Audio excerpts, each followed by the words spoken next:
Hey everybody, it's Two Boys, One Brain Cell, and today we are checking out Suburbia by Bumpin Uglies. And I just like the name. They're an East Coast reggae band, but they also have like a folk feel to it. You've definitely never heard them, so this is fun. This song I have heard. I want to be clear here, so it's more of a reaction for Chuckles here. But it's a good song, so let's just jump right into it.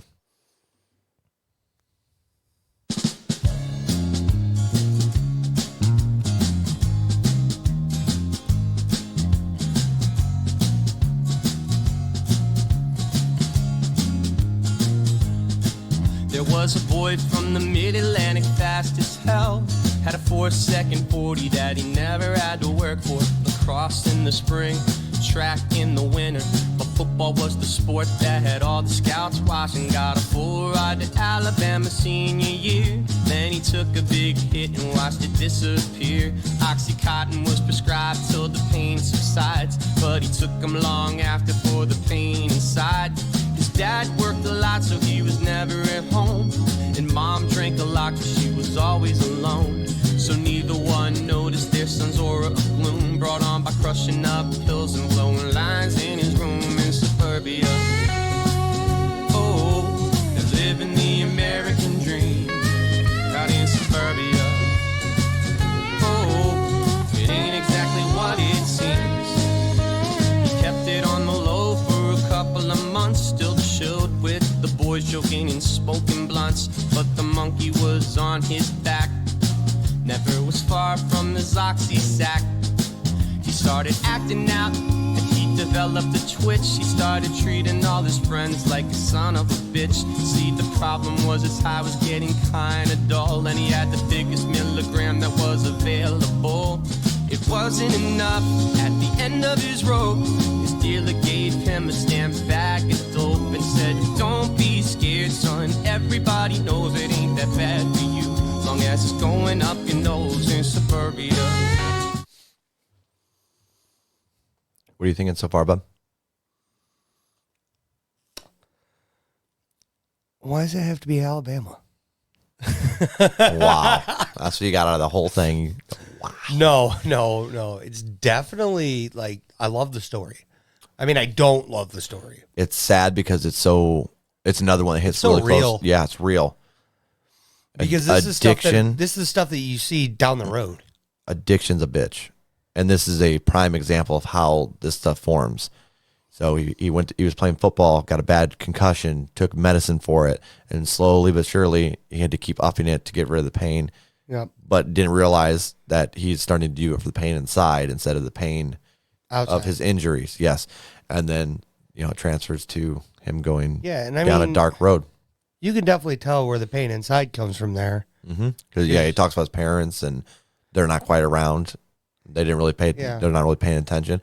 But I think it's like it's not even like they're not paying attention to him. It's just like a typical family. Like we're all busy doing stuff, so it's hard. Yeah, and I mean, he dealt with something that's kind of big. Huge. Yeah, like that's life-changing. For a kid that's a bright future ahead of him. A 4-second 40? Yeah. Like, that's not a thing. Yeah. Like, it's a weird little bluesy folk song for a reggae-ish band to do. Yeah. I'm not saying they're like reggae, but they're like... It's not what I expected when you said reggae. Yeah. A lot of people in the reggae community don't consider this reggae, but I believe they're considered a lot East Coast reggae. So I could be wrong on that. Correct me if I'm wrong in the comments, guys. Yeah, but I'm definitely... I'm loving the lyrics. It's one of these upbeat songs. Because it's talking about something It's talking about something dark and very serious. But we're going to continue, guys. We're going to finish this one out. Oh, they're living the American dream out in suburbia. It ain't exactly what it seems. On his 18th birthday, he was out on the streets, West Baltimore, where Lombard and Payson meet. A hunger in his eyes, looking to score a balloon with some cash made pawn and family heirlooms. He had started shooting up only a couple months back, got his last hat trick from inside a rehab. A skeleton build with a permanent lean. He dropped 25 pounds and still swore he was clean. The story ain't unique, it's a global epidemic. Opioids reprinted medicine by chemists. The system is broke and it ain't getting fixing, cause big pharmaceuticals have monetized addiction in suburbia. Oh, they're living the American dream out in suburbia. Oh, it ain't exactly what it seems.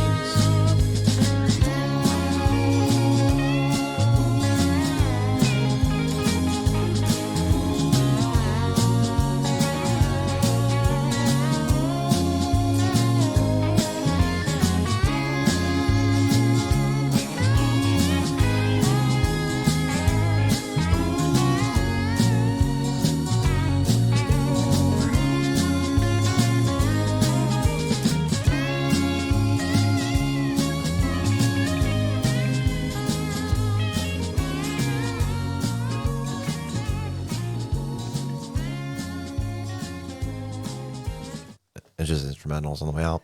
Yeah, so I'm glad they put that at the end. The big shot at the Big Pharma. Well, no, the instrumental. Oh, So I can skip out right then. it didn't really bother me. It kind of just like trails out. Yeah, but you know me. Yeah. That's my only issue. Like, I like Metallica. I love Metallica music. Oh boy. But Here we go. you got to get past the first minute, guys. Yeah. I could almost go in a country playlist, realistically. Yeah, honestly, that's really good. I love the double meanings. Because when he's sitting there saying things like, it ain't exactly what it seems, I feel like that's kind of a stab at how most suburban homes and most suburban families are. Okay. There's a lot of two different sides. You know, you got the side that everybody else sees and then the side that your kids see. Yeah. So I think that's a little stab there, but then he's also really hitting hard with the big pharma. Yeah. And the drug problems, especially with opioids. Yep. Which is a huge problem. Insane problem, yeah. Yeah, and I mean, that's part of the reason I don't even do ibuprofen. Yeah. For anything. Because if I get used to not having the pain, yeah, well, then I'm going to want to keep not having the pain. It's a hard lesson and a hard story for such an upbeat feeling song. Absolutely. But it's a story that I feel like should be heard for sure, because a lot of people don't understand how this stuff happens. Yeah. And this is a prime example of it's not exactly your fault. Yeah. You know what I mean? Like, you know how you know how that whole thing goes. We've talked to people before. Yeah, but it's it's a hard situation in general, but man, it's a bitch that they're just making money off your addiction, and I don't know. Legalized drug dealing. Yeah, is basically what it is. I don't really know what else to say about it. It's a deep one. It's very deep. I will say, like, it's one of those tough things because that's one of those times when I feel like they're getting the point across that addiction is a disease. Yeah. Yeah. Yep. So rather than just, it was a choice. Yeah. Like, it's a good point. There are times where it is a choice, but then other times where, well, you were dealt the wrong hand. Yep. And here you are. Mm-hmm. Yeah. So, and like he said, he was already, his dealer was like, oh, it's not really that bad for you. That's what people say. Yeah. And it's something too that you think about, like your parents taught you. I don't know about your parents or, but like most parents, majority of them, like, oh, this is bad for you. For example, marijuana. Marijuana is bad for you. And then you see all these people smoking it, and it's never hurt any of them, besides maybe make them lazy, right? And then you're like, oh, well, maybe that's not so bad. And then what about the other stuff? Right. Not that you just jump right into that, but I'm saying that there's I don't know how to describe it exactly, but I was definitely warned a lot with opioids. Yeah. Because, I mean... Yeah, I think I was, yeah. We've seen a lot of different things. Like, my family's seen a lot of different things with opioid issues. Mm-hmm. So... when it comes to those, I definitely had a lot of warnings, and then I started seeing some of it from, the outside perspective, and I want nothing to do with them. Yeah, it sucks. That's why, like, when I had surgery on my throat, I quit taking meds before I was supposed to. Yeah. Because I don't want to get there. You don't want to roll over into an addiction that you're not really aware of, and then, you're having people tell you it's a problem. And I do have an addictive personality. I know I do. Yeah. So...